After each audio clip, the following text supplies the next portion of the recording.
السلام علیکم ورحمۃ اللہ وبرکاتہ۔ آج کا عنوان بہت اہم عنوان ہے۔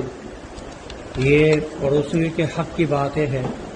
جو آج ماحول ایسا ہوا ہے کہ بلڈنگوں کا رواج چل رہا ہے، فلیٹ والا سسٹم ہو گیا ہے۔ ایک بار دروازہ بند ہو جائے تو بازو کے فلیٹ میں اگر 3 نیچے کوئی مرا پڑا ہے تو بھی پتہ نہیں چلتا۔ مگر نبی کریم صلی اللہ تعالی وسلم نے جو پڑوسی کے حق بتائے ہیں آج لوگ بھول چکے ہیں۔ سب سے پہلے پڑوسی کون؟ پڑوسی وہ ہوتا ہے جو اپنے مکان سے 40 گھر ہر سمت میں آپ کا ہے، چاہے پھر وہ اپنا رشتہ دار ہے، صرف مسلمان ہے، یا چاہے پھر وہ کافر ہے۔ پڑوسی 40 گھر کو آپ کے اعتراف میں کہتے ہیں۔ اگر اس ضمن میں اگر میں بات کروں تو ایک گاؤں پورا اپنے آپ میں پڑوسی ہے، اور گاؤں کے حال آپ سے اور مجھ سے جدا نہیں ہے کہ اللہ رحم کرے ایک دوسرے کے دشمن بن بیٹھے ہیں۔ میں آج آپ لوگوں کو صرف حدیثوں کا ہی خلاصہ بتاؤں گا، اس میں اپنے الفاظ بہت کم رکھوں گا کہ نبی کریم صلی اللہ علیہ وسلم نے پڑوسی کے حق میں جو باتیں کہی، قرآن میں جو آیا، آپ تک میں پہنچانے کی کوشش کروں گا تاکہ آپ اس کو سمجھیں اور اس پہ عمل کرنے کی توفیق اللہ کو اور ہمیں دے۔ سب سے پہلے پڑوسی 3 قسم کے ہوتے ہیں۔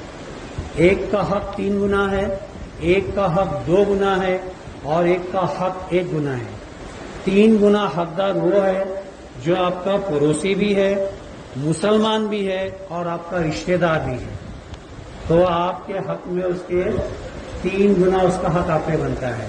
سب سے پہلے پڑوسی، پھر دوسرا مسلمان، تیسرا آپ کا رشتہ دار۔ ایک پڑوسی آپ پہ 2 حق رکھتا ہے، وہ ہے آپ کا پڑوسی اور آپ کا مسلمان۔ ان کے آپ پہ 2 حق حقوق ہوتے ہیں، 2 گنا آپ پہ حق بنتے ہیں۔ اور ایک وہ پڑوسی جو مسلمان نہیں ہے، اس کا بھی آپ پہ 1 گنا آپ کا حق بنتا ہے پڑوسی بننے کا، اس کو حق عطا کرنا پڑے گا۔ سب سے پہلے جو نبی کریم صلی اللہ علیہ وسلم نے جو فرمائے حدیثیں، ان کا میں خالی خلاصہ آپ کے تک پہنچاتا ہوں کہ نبی کریم صلی اللہ تعالی علیہ وسلم نے فرمایا، وہ شخص مومن ہی نہیں ہو سکتا۔ الفاظ سننے کتنے سخت ہے۔ فرمایا وہ شخص مومن ہی نہیں ہو سکتا جو خود پیٹ بھر کے کھائے اور اس کا پڑوسی بھوکا رہے۔ آج یہ حال ہے کہ ہم اچھے اچھے کھانے کھاتے ہیں اور بچوں کے پڑوسیوں کے بسکٹ کے لالے پڑے ہوئے ہیں اور ہمارا ان پہ توجہ نہیں ہے۔ دوسری روایت آتی ہے کہ اگر کوئی پڑوسی کا بچہ آپ کے گھر آئے تو اسے کچھ اچھی چیز کھانے دو، اس سے شفقت کرو، اس سے محبت کرو، اس کے لیے کچھ اچھی چیز دو، بچی ہوئی یا پھر آپ کے بچوں نے چھوڑا ہوا یا پھر آپ کے گھر میں بچا ہوا وہ نہ دے، کوئی اچھی چیز اس کے رکنے میں بنائے۔ یہ چیز کا بہت بڑا اثر مجھ پہ ہے۔ میں خود اس چیز کا گواہ ہوں کہ ہم جب چھوٹے بچے تھے تو ہمارے پڑوس میں فقی لوگ رہتے تھے، ہم گھاس بازار میں رہتے تھے، بہت بڑا گھرانہ ہے وہاں پہ فقیوں کا۔ اور ابھی جو بچے ہیں ان کا نام لوں گا میں، جاوید، ایاز، نہال، نوید، میاں فقی کے بچے، یہ ہمارے پڑوسی رہے۔ بازو میں خان رہتے تھے، رشید خان صاحب۔ تو میں اپنا ایک واقعہ خود آپ کے سامنے آج رکھتا ہوں کہ ہم ان کے بہت بڑے پیچھے باغات تھے جہاں پہ کھیتی باڑی بھی ہوتی تھی، اور باغوں میں پھل فروٹ کے پیڑ تھے، جیسے خاص کر کے بیروں کے، پھلیوں کے اور املی کے۔ کبھی انہوں نے ہمیں یہ چیز کے لیے روکا نہیں کہ ہم یہ چیز نہ کھائیں، حتیٰ کہ میں ان کا پڑوسی ہوتا تھا، کلمی بیر کا جھاڑ تھا، اس پہ وہ قلم کے بیر پہ ہمارا حق ہوتا تھا کہ اگر میں یہ بول دوں کہ یہ قلم، یہ پیڑ میرا ہے یا یہ بیر میرا ہے، تو دوسرا کوئی، خود ان کے بچے اس کو نہیں کھاتے تھے، نہیں یہ نعمان کا ہے، یہ میرا ہے، یہ میرا ہے۔ کبھی انہوں نے یہ نہیں کہا کہ نہیں یہ ہمارا پیڑ ہے، میں یہ کھاؤں گا۔ دوسرا نہ ان کے باپ باپ نے ہمیں کبھی روکا کہ بھئی یہ کرے یا یہ نہ کرے۔ ایک باوری آج بھی ادھر ہے جس میں مچھلیاں تھیں، ہم جتنی چاہے اتنی مچھلیاں نکال کے لے لیتے تھے، کبھی انہوں نے روکا نہیں۔ یہاں تک ہوا کہ ہمارے گھر کا کھانا ان مچھلیوں سے بنا، ایک وقت کا کھانا بنتا تھا دوپہر میں، ہم اتنی مچھلی نکال لیتے تھے، کبھی انہوں نے روکا نہیں۔ جو میں بات کر رہا ہوں مرحوم نظام فقی کی بات کر رہا ہوں۔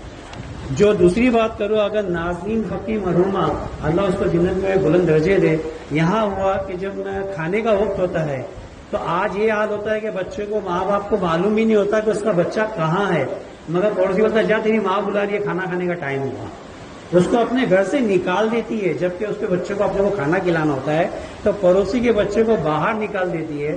ہمارا یہ حال تھا کہ ہمارے وقت اگر اذان ہو جاتی، ہم تو چھوٹے تھے، نماز کا اتنا ہم کو شعور نہیں تھا، تو ہم کو پکڑ کے بٹھایا جاتا تھا۔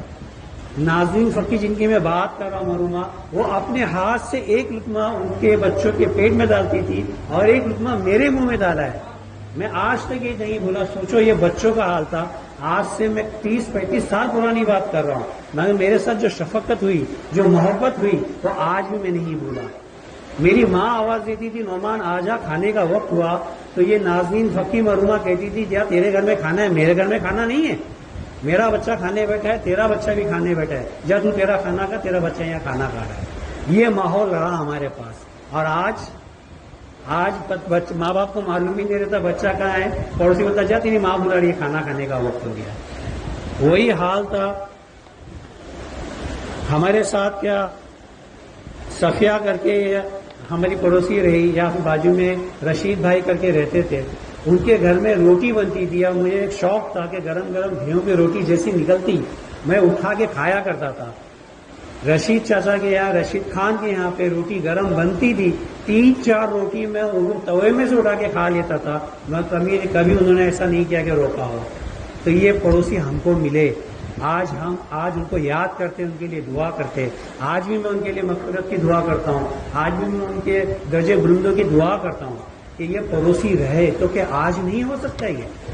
آج یہ حال کیوں ہے کہ اذان ہوتی ہے، کھانے کا وقت ہوتا ہے تو پڑوسی کے بچوں کو نکالا جاتا ہے یہ بول کے کہ جا تیری ماں بلا رہی ہے، جبکہ اس کے ماں کو شعور بھی نہیں ہوتا کہ میرا بچہ کہاں ہے۔ یہ پڑوسی کا حق ہے۔ تیسرا عنوان یہ بتاؤں گا یا پھر حدیث کا مفہوم بتاؤں گا کہ جان لو پڑوسی کے عورتوں کی عزت و آبرو اسی طرح تم پہ لازمی ہے جس طرح اپنے گھر کی عورتوں کی۔ یہ آپ پہ حق ہے کہ اگر پڑوسی میں کوئی بچی ہے آپ کی عمر سے چھوٹی ہے تو وہ آپ کی بیٹی ہے، آپ کی ہم عمر ہے، چاہے وہ اس کی بہو ہے، اس کی بیوی ہے، اس کی ماں ہے، آپ کی ہم عمر ہے تو وہ آپ کی بہن ہے، اور اگر آپ سے بزرگ ہے تو اس کو ماں کا درجہ دینا لازمی ہے۔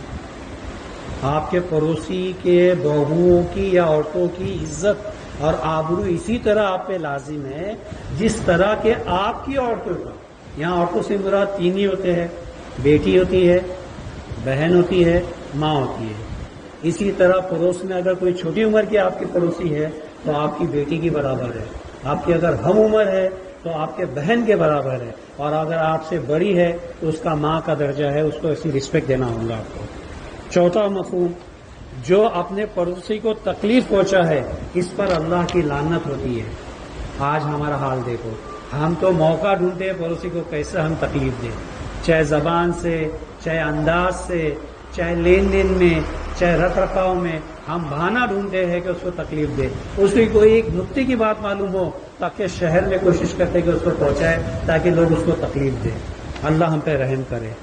5ویں تفسیر کا عنوان، جو اللہ اور قیامت پہ، نبی کریم صلی اللہ علیہ وسلم کے فرمان آپ کے سامنے رکھ رہا ہوں، جو اللہ اور قیامت پہ ایمان رکھتا ہے وہ اپنے پڑوسی کا اکرام کرے۔ اب اکرام کا مطلب کیا ہوا؟ اس کے اچھے برے میں موجود رہے، اسے خوشی ملی ہے تو اس میں شامل رہے، اسے غم ہوا ہے تو اس کو ہمت افزائی دے، اس کے دین اور دنیا کی رہبری کرے۔ اگر نماز نہیں پڑھتا ہے تو نماز کی تلقین کرے، اپنے بچوں پہ اگر وہ دھیان نہیں دیتا تو بچوں پہ دھیان دینے کی تلقین کرے۔ اگر اس کے دنیاوی مسئلے مسائل ہے، قرضہ ہے یا لین دین ہے، آپ اس کی امداد کر سکتے ہو تو امداد کرے، یا اس کو کچھ اچھی صلاح مشورہ دے۔ یہ ہوتا ہے اکرام۔ 6ٹھی حدیث کا مفہوم، جو اپنے پڑوسی کو تکلیف پہنچائے اور دوسرا اس پر صبر کرے تو اللہ تعالیٰ صبر کرنے والے سے محبت کرتا ہے۔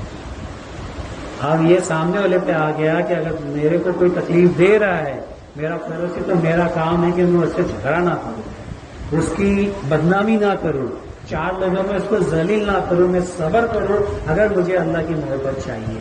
اس کا اجر میرے لیے آخرت میں بہت بڑا ہے، اور اللہ جس سے محبت کرتا ہے جان لو اس کی تعریف اپنے فرشتوں میں کرتا ہے، اپنے نیک بندوں میں کرتا ہے، اور اسے جنت میں جگہ دیتا ہے۔ تو اگر آپ کو جنت چاہیے تو آپ صبر کریں، اور اگر آپ کو جنت نہیں چاہیے تو پڑوسی کی شکایت کریں۔ 7ویں تفسیر، ایک واقعہ ہے نبی کریم صلی اللہ علیہ وسلم کا کہ آپ کے پاس ایک شکایت آئی کہ اللہ کے رسول ہمارے پڑوس میں ایک عورت ایسی ہے جو رات بھر نفل پڑھتی ہے، نمازیں پڑھتی ہے، دن میں روزے رکھتی ہے، مگر پڑوسی سے صبح اٹھتے ہی جھگڑا کرتی ہے۔ کیا فرمایا؟ آپ کے پاس کیا شکایت ہے کہ اللہ کے رسول صلی اللہ تعالی وسلم ہمارے پڑوس میں ایک نیک عورت ہے جو رات بھر نفل پڑھتی ہے، مطلب تہجد پڑھتی ہے، نمازیں پڑھتی ہے، روزے بھی رکھتی ہے، مگر صبح ہوتے ہی وہ پڑوسی سے جھگڑے کرتی ہے۔ تو نبی کریم صلی اللہ علیہ وسلم نے فرمایا کہ اگرچہ ایسا ہے تو وہ جہنمی ہے۔ کیا فرمایا؟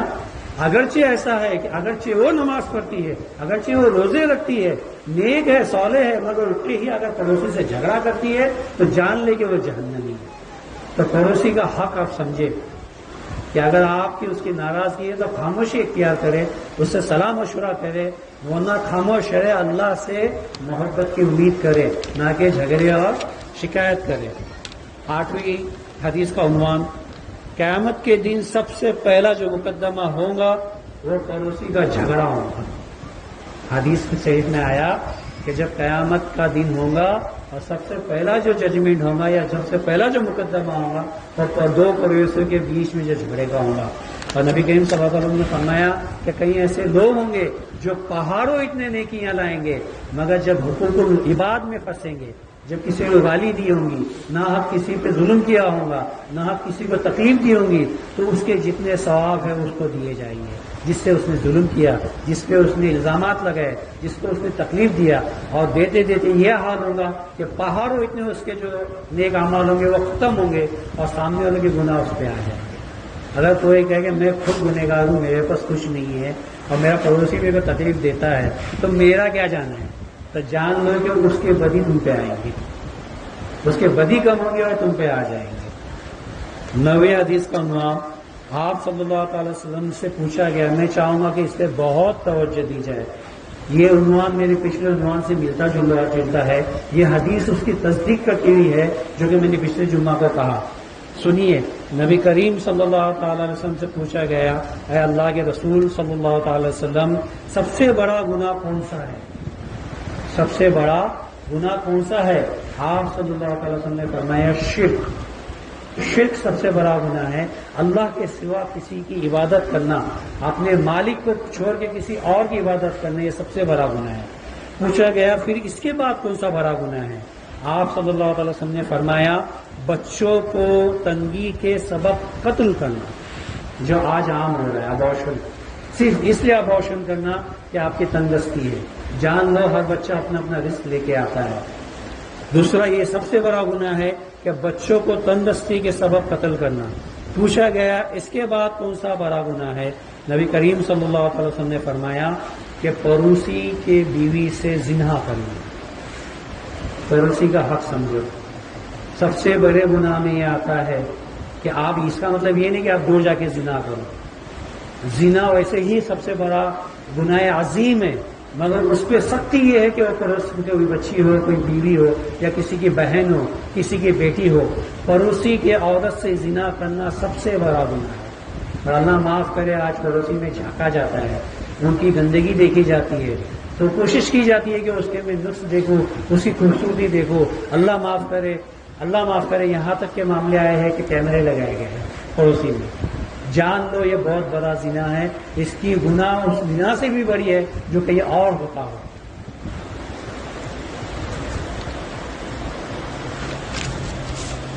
آخری حدیث کا مفہوم بتا دوں میں، جو آج میں آپ کے سامنے بیان کروں، ویسے تو ہزاروں حدیثیں ہیں اپنے پڑوسی کے حقوق کے تعلق سے، اس میں سے میں نے صرف 10 لیا تھا، اور 10ویں بتاتا ہوں کہ آپ صلی اللہ تعالی وسلم نے فرمایا کہ حضرت جبریل علیہ السلام نے مجھے پڑوسیوں کے اتنے حقوق بتائے، اتنی بار میرے پاس وہ آئے کہ مجھے یہ گمان ہونے لگا کہ شاید اب پڑوسی کو وراثت میں بھی حصہ دیا جائے گا۔ پڑوسی کے حق بعد جبریل علیہ السلام آپ کے پاس اتنے لے آتے تھے کہ آپ صلی اللہ علیہ وسلم کو یہ گمان ہوا کہ عنقریب یہ ہوگا کہ پڑوسی بھی آپ کے وراثت میں حصے دار ہوگا۔ وراثت اس کو کہتے ہیں جو ماں باپ اپنے اولاد کو چھوڑ جاتے ہیں، جو ان کا حقوق ہوتا ہے، پراپرٹی ہو، پیسے ہو،